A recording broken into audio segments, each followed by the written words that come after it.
Amanda here from Create with Scrimping Mummy. Thank you so much for joining me today. So today I'm doing the first tutorial on my Alice journal. If you're not one of my regular followers, I've released a Alice themed journal collection, and I also did an Alice mini album with an 8x8 collection. I'll leave a link to the flip through of this in the description box below if you want to have a look. And I'm making a coordinating journal using the journal pages. So I'm going to make it out of chipboard so that it's nice and sturdy. If you don't have chipboard, you can use anything, cereal boxes, just something that's got a bit of weight to it that's going to give you a bit of structure. So I'm going to give you the measurements. Here's my little plan that I made. So if you're an American letter size user, you might need to adjust the height of your pieces and the width of this piece and the width of these two pieces. I do my journals 8.5 by 6. That's what size I do them. Okay, so I basically do my journal cover so that it's 1/4 inch each side here bigger and 1/4 inch on this side bigger. Okay, so that's how I work my measurements out.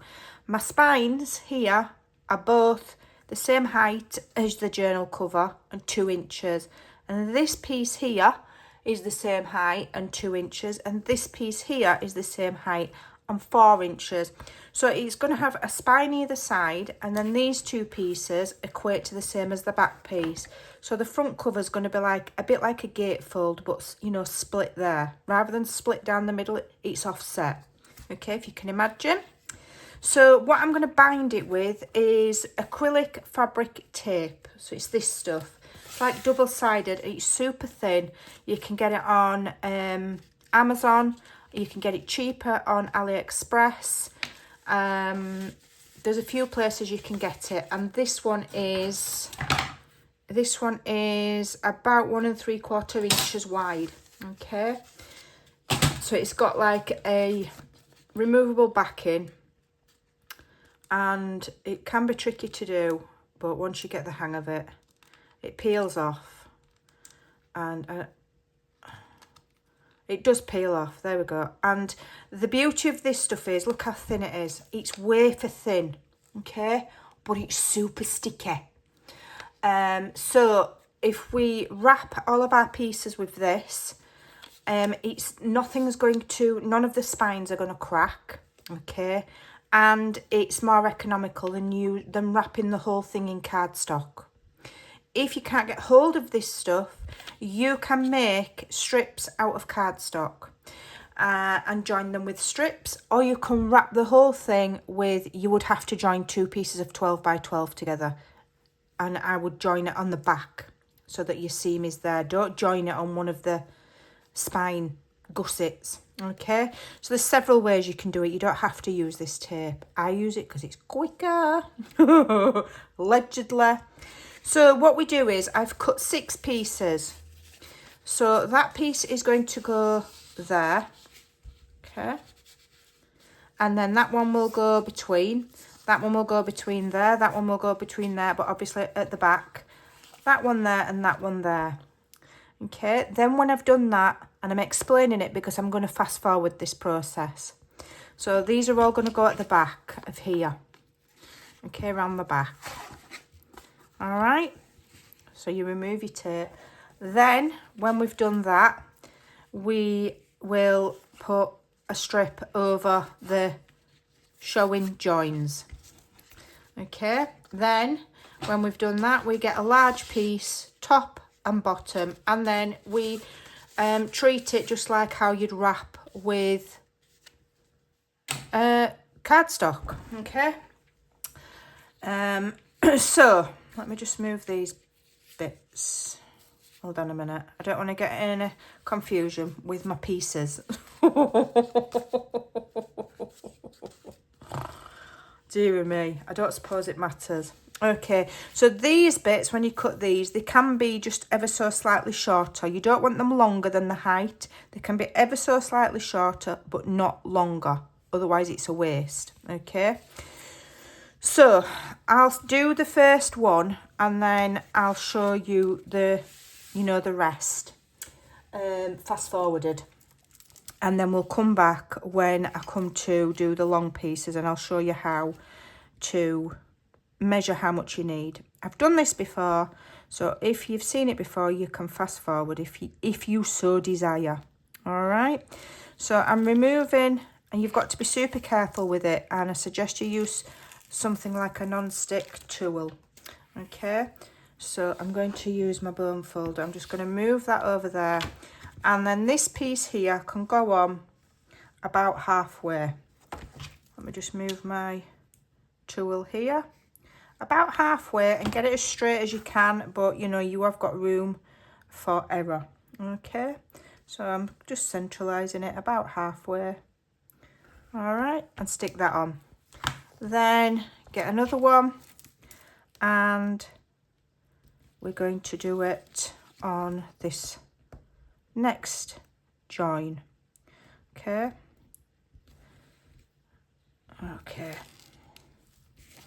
just be careful when you peel the backing off so it doesn't like curl over and stick to itself, because it is super sticky. All right, so let me get my bone folder. I'm going to hold it kind of straight. Okay, and I'm going to go on just under halfway with this one, just under. Okay, I've gone over a bit. I'll have to trim that. I'll need to trim that because you can't have it taller than your chipboard. Okay, you cannot on these parts. Right, so then what I do is I get a 1/4 inch tape. Okay, and I will put 1/4 inch tape on top of here, and this is not necessarily for extra stickiness. It helps me with my spacing. I've stuck that on too close. Helps me with my spacing. Okay, and then I can get my next piece. Okay, and I can line it up against that tape. What you can do is if you put a scrap piece up there, yeah, so that you've got something to butt it up against, so that you know you're getting it straight. So I'm lining it up, using that scrap piece to keep my piece straight, and I'm lining it up with that 1/4 inch tape there, which is going to give me the right amount of spacing that I want in between my pieces, so that they fold nicely and leave me enough of a gap. Okay, so that it all just works nicely. So I'm going to continue doing that same process on all of these pieces, okay, until I've completed this bit. Then I'm going to take the backing off, okay, and I'll layer over the top of these sections with some more of it, so it's kind of covering it. And when you do that, you press into the gusset really tightly and butt it right up against. What I do is I'll remove the tape, but I'll only stick half of it down. Then press it in, and you know, really crease it up against the edge of that chipboard, and then jiggle that so it's right up against the edge of that chipboard, and then wrap it over. So once I've done that and we come to the longer parts at the top, I will come back. Okay, so I've got my these are sticky.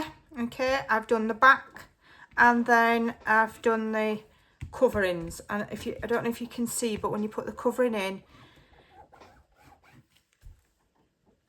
excuse me, you go in with your bone folder, and you know, you can, I've sneezed on my chipboard, I haven't really, you know, you go in and you've got a very defined crease there, and as you can see, then it'll all fold up nice, and it's not gonna, because we used our 1/4 inch spacer tape, they're not going to catch on each other. Okay, so when you do the top bit, let me just move all my tape backing out of the way. You need a long piece, and it needs to be the same length as end to end here. So here we've done them end to end to the chipboard, okay, with just under, okay, because we don't need to waste it because it's going to be covered. This one needs to go from the edge of that sticky tape to the edge of that sticky tape. Okay, or thereabouts. All right, as close as you can get. All right, and you're going to need 2. So I cut one and then I use that to measure the second. Okay, so fast forwarded this process up. It took me about, I don't know, 8 or 9 minutes, and I was waffling. So I'm removing the backing on the long piece there, as you can see, and you just lift the whole entire thing up and you add it about halfway, trying to make sure it's, you know, nice and even there. If you've got any overlapping parts at the edges, trim them off. So it's almost like you're laying it on a piece of square cardstock. For example. So there we're doing the same at the bottom.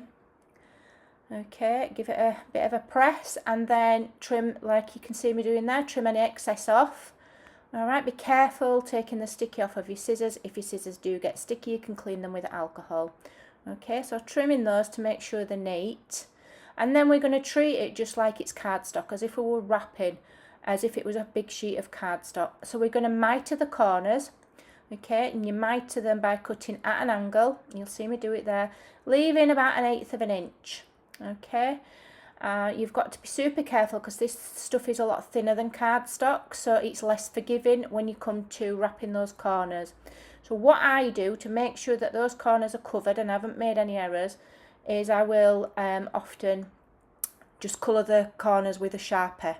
That way, if you've not done it quite right, nobody will know. Then pull the tape, as you can see, burnish it against the edge of the chipboard so it's right on the edge. You can see me kind of pulling it up and then using the bone folder and then push it and wrap it around. Okay, it's really easy to work with once you've tried it once. And then on the tuck your corners in like you would if you was wrapping a mini album. You've got to tuck those corners round. You should have a small space. You can see me there colouring it in with Sharpie just in case there's a tiny gap, so that it doesn't show. On the longer pieces, pull it up and stick to the middles. Okay, not all the way, stick to the middles. Okay, and it'll leave like a bubble near the gusset areas. Okay, you want that, you want a bubble, because you need a bit more give in the gusset areas. So you push that bubble towards the gusset areas and then push it into those gussets in between each spine and give it a really good burnish. Alright, and then smooth it down and burnish it. And then what I do is when I've done it all, I will put the cover on its side and I'll burnish all the edges so that all of the edges of the chipboard are nice and stuck down and it looks nice and squared off. It just looks tidy. Don't worry if it's not perfect, you know, it's only card, doesn't matter. Just do your best, and you know, the more you do it, the better you will get.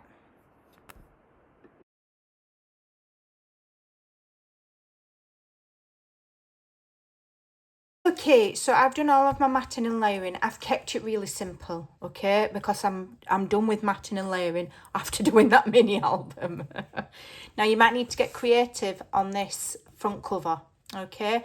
So I found one of the plain pages from the 8x8, cut it to size, and then I've added a strip here from the mini album collection, and I fussy cut Alice and stuck her on, because the other pages just weren't working size wise. So I've kept all the rest really simple, and I've made that word label go across both. Okay, so I've just used the spotty dotty because I like it. You can do what you like. So this is 4 inches, so you'd be cutting your paper to 3 3/4. You want it 1/4 of an inch shorter and 1/4 of an inch on the width, and that will give you a nice layer. Okay, so this is where we're going to get creative. So first of all, I'm going to explain to you where to put your holes. So do your matting and layering, okay, front cover facing down, double check, okay. So it's your first spine next to the larger piece. Then you've got a spine and a small piece, which is the same size as the spine. Make sure you double check you're putting your holes in the right bit, because you don't want to get this far and then you've done it wrong. So on the inside, grab a pencil and a ruler. So this measures 2 inches, okay. So centre your ruler, find your 2 inches, find your, okay, and you want to put a mark at 1/2 inch and at 1.5 inches. So you've got 1 inch in the middle and 1/2 inch each side. Okay, do that top and bottom. And then on this spine, which is near to the short flap, find your 2 inches, which is your spine. Okay, line your ruler up, make a mark at 1 inch, same at the top. Okay, so there, 1 inch, here 1/2 inch and 1.5. Whilst you've got your ruler and your pencil, go to your front cover, lay it flat, because it all lays flat. That's the beauty of the tape. Okay, put it on its side and centre, you know, find your measurement. Then find the halfway point. Now halfway on mine, because mine measures 8.5, is 4.25. Find your halfway point on yours and make a mark. Then from that halfway point, go down 1 inch and make a mark. Go up 1 inch and make a mark. So if your cover's the same as mine, you're doing a mark at 4.25, okay, with your ruler flush at the bottom, 1 at 3.25 and 1 at 5.25. So you've got 1 in the middle, 1 going down 1 inch, 1 going up 1 inch. Then turn your cover around and do the same on the other cover section. So again, you're finding the centre, you're making a mark. On mine it's 4.25. Go down 1 inch and up 1 inch, leave a mark.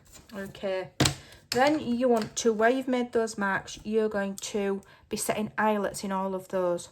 So get your crocodile or whatever you use. If you use a crocodile, I put mine on, see how you can move this slide bit up and down for how deep you go in.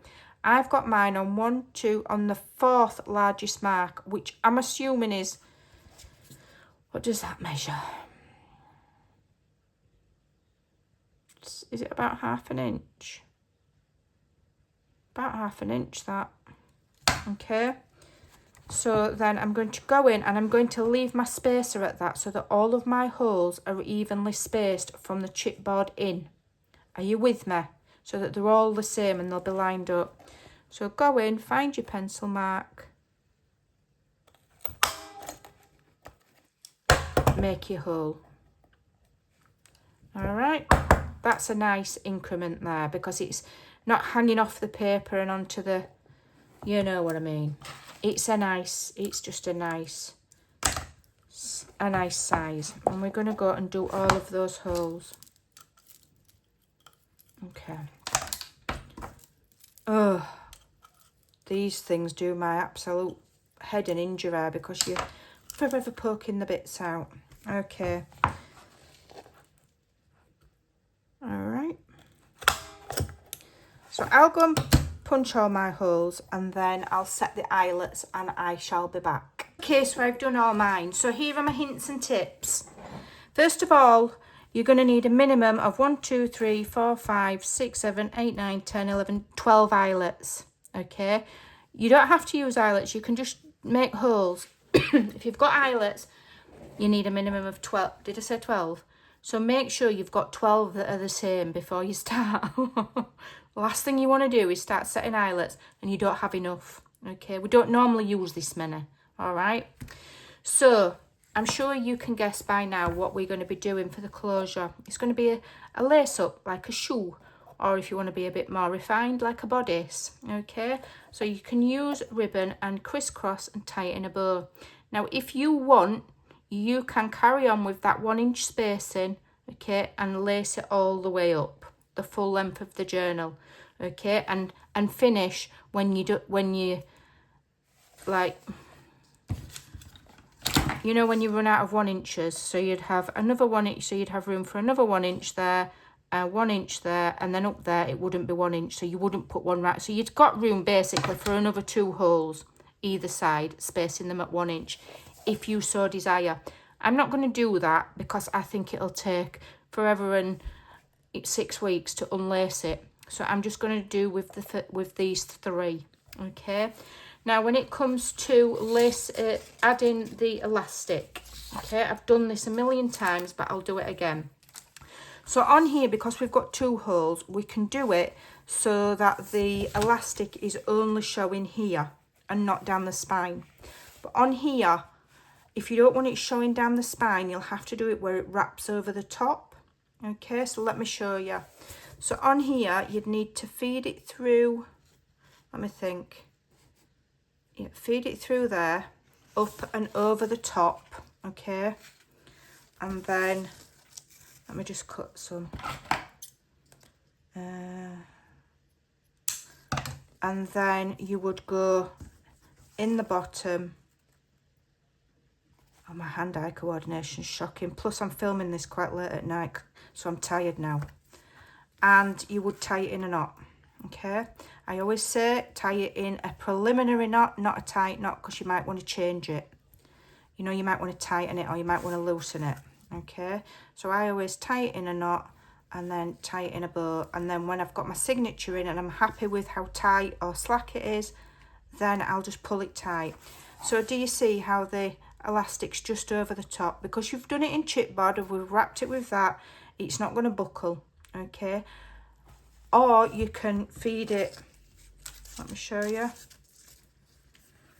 through here and up there and have it showing on the spine, okay? If you like that, tie it in a knot, okay? So I prefer the hidden, where, you know, where you've just got it across the top. So on the top here, I'm going to go, let me just think how I'm doing it now. I go in here,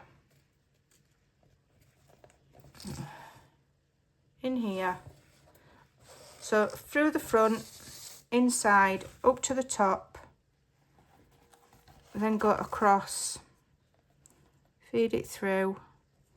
God blimey, my coordinations. I couldn't hit a bus with an elephant, guys. I couldn't. I'm shocking. I'd never win a pool tournament. Yeah. Then cut your length. Better to have too much than not enough. Okay, let me just get this. I don't want this dropping on the floor, or else, in case my dog gets it. I'll adjust the camera again in a minute. Sorry about that. Let me just straighten you. Okay. And then this one will go in through the front. Well, in this instance, it's the back. And then we'll tie it here. Okay. Tie it off. Tie it in a bow. In my experience, the thickness of your elastic, I used to think it matters. It doesn't really. As long as it's strong. Okay, as long as it's, you know, not really, really thin sheer elastic that's going to stretch under the weight of your paper. Okay, because I've got some other elastic and it's as thick as my arm and it looks ugly. So then when you covers there, those two, you've just got the elastics there. Okay, and that one's wrapped around the top. All right, and then you get your signatures, put your pages together, fold them, and all you do is slip your signatures in. Again, you know, I've shown you this a million times. Okay, so you'll have one signature there, and then this signature will face that way. So you'll put this signature in, fold it flat, and then when you've got this signature in, just kind of lay that signature on the top of it and lay that signature on the top. And when you close it, they'll go together, and then you lace that up. Okay, I need to find some ribbon. I don't know if I've got any. If I can't find any, I'll just use good old white ribbon. All right, so when I have got all my signatures together and I'm finished decorating, if I've got anything interesting to share, like a new ephemera idea or something like that, then I'll share it. But if I don't come up with anything new, I'm just going to share when it's done, because all I'll be doing is putting the signatures together, adding some pockets and tucks for my tags, okay, and then I can just come and I can get on with it and I can show you when it's done. Okay, because this should have been done last week. I'm behind because of doing the album.